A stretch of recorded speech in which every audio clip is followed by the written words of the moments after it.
আমি অসহায় মা হয়ে আপনাদের কাছে প্রাণ ভিক্ষা চাইছি, আপনারা সবাই এগিয়ে আসুন, আমার এই ছোট্ট মেয়েটাকে আমার কাছে ফিরিয়ে দিন। আপনারা যেটা বলেছেন যে এই রোগ যাদের হবে তাদেরকে 2 বছরের বেশি বাঁচিয়ে রাখা যায় না।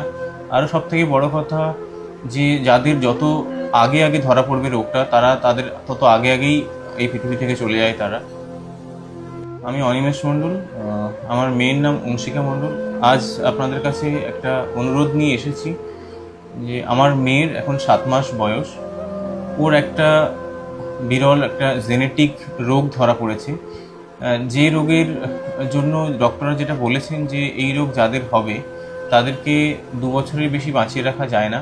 আরও সব থেকে বড় কথা যে যাদের যত আগে আগে ধরা পড়বে রোগটা তাদের তত আগে আগেই এই পৃথিবী থেকে চলে যায় তারা। অ্যাকচুয়ালি যখন ধরা পড়ে ওর তখন 1 মাস 10 দিন মতো বয়স, তখন আমরা দেখি যে ওর হাত পায়ের যে নড়াচড়ার ব্যাপারটা তখন খুবই কমে যাচ্ছিল আস্তে আস্তে। তো যখন কমে যায় তখন আমরা ডক্টরের কাছে যাই, ডক্টররা আমাদের বলেন যে একটু ওয়েট করুন, 5-7 দিন একটু অবজারভেশন দেখুন কী হচ্ছে।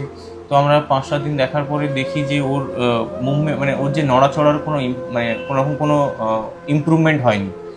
তো তারপরে আমরা আবার ডক্টরের কাছে যাই, ডক্টররা আমরা বলেন যে আমাদের যে বাচ্চাদের ডক্টর যে দেখেন উনি আমাদের বলেন যে আপনি আপনাকে নিউরোলজিকে রেফার করছি, ওখানে যান। ওখানে গিয়ে তখন আমাদের বলে যে হ্যাঁ, এর কিন্তু আমরা দেখতে পাচ্ছি যে SMA যে রোগটা এটাই আমরা খেয়াল করতে পারছি, সিমটম যেগুলো আছে, তো উপসর্গ যেগুলো আছে সেখান থেকে বোঝা যাচ্ছে যে হ্যাঁ ওর SMA রোগ হয়েছে।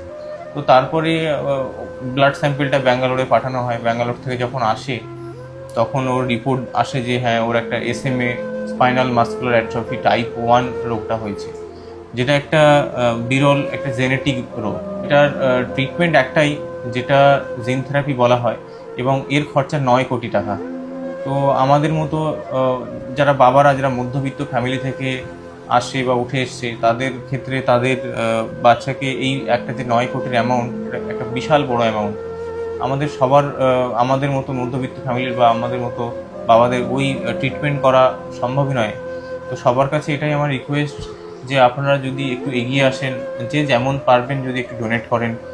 আর সবথেকে বড় কথা, যদি এটাকে যতটা পারবেন শেয়ার করলেন আপনাদের ফ্রেন্ডস, আপনাদের বন্ধু, আপনাদের সহকর্মী, আপনাদের প্রতিবেশী, আপনাদের পরিবারের মধ্যে যদি এটাকে শেয়ার করে দেন তাহলে আরও কয়েক হাজার মানুষের কাছে এই জিনিসটা পৌঁছবে। আর সবথেকে শেষে বলবো যে আপনারা যদি একটু প্রে করেন বা প্রার্থনা করেন আমার মেয়েকে নিয়ে, তবেই হয়তো কোনো রকম একটা কোনো ভালো রাস্তা বেরিয়ে আসতে পারে, কোনো সহৃদয় ব্যক্তি হয়তো এগিয়ে আসতে পারে আমার মেয়েকে বাঁচানোর জন্য। সবার কাছে এটাই আমার অনুরোধ, আপনারা আপনাদের মতো করে যদি একটু এগিয়ে আসতেন তাহলে আমার মেয়েকে বাঁচানো সম্ভব।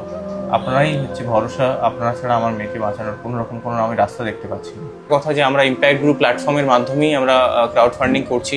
সেখানে যদি আপনারা স্ক্যানারে স্ক্যান করেন দেখাবে যে সাপোর্ট অংশিকা 58, এখানে আপনারা দেখবেন, দেখেই ডোনেট করবেন। এইটুকুই রিকোয়েস্ট থাকলো, আপনারা যদি সবাই এগিয়ে আসেন আপনাদের নিজের মতো করে, তাহলে হয়তো আমার মেয়েকে বাঁচানো সম্ভব।